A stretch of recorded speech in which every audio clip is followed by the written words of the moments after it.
Hi மக்களே, நீங்கள் இப்போ பார்த்துட்டு இருக்கிறது தான் ரெயின்போ லாப்ஸ்டர்னு சொல்லக்கூடிய இறால். இதை நம்ம ஊரில் சிங்கி இறால் இதெல்லாம் சொல்லுவாங்க. இது ரொம்ப கலர்ஃபுல்லாக இருக்கிறனால தான் இதை ரெயின்போ லாப்ஸ்டர்னு சொல்கிறாங்க.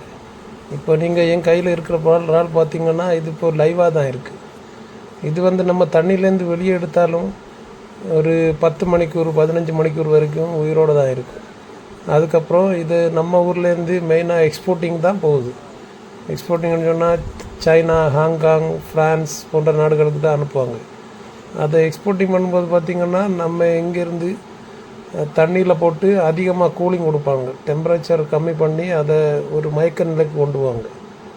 அதுக்கப்புறம் அதை அப்படியே எடுத்து பேக்கிங் பண்ணி ஃப்ளைட் த்ரூ அனுப்புவாங்க. அது அப்புறம் இது அங்கே போய் சேர்ற வரைக்கும் அந்த கூலிங்கில் அப்படியே ஒரு அன்கான்ஷியஸாக தான் இருக்கும். அதுக்கப்புறம் அவங்க அங்கே போய் சேர்ந்ததுக்கப்புறம் திரும்பவும் அதை என்ன பண்ணுவாங்க, அந்த டெம்பரேச்சரை இன்க்ரீஸ் பண்ணுவாங்க. அப்புறம் இது திரும்பவும் இது நார்மலாக இருக்கும்.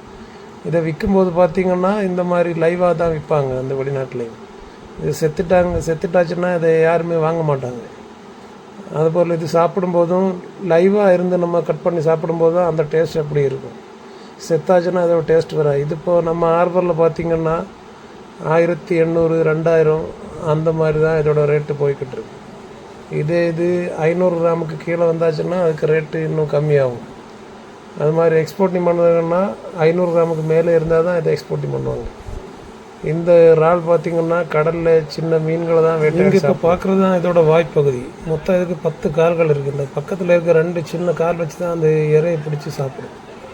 அப்புறம் இது மேக்ஸிமம் இது பார்த்திங்கன்னா 6 கிலோ வரைக்கும் வளரக்கூடியது. அப்புறம் இதில் பார்த்திங்கன்னா அதிகப்படியான ப்ரோட்டீன் அடங்கியிருக்கு.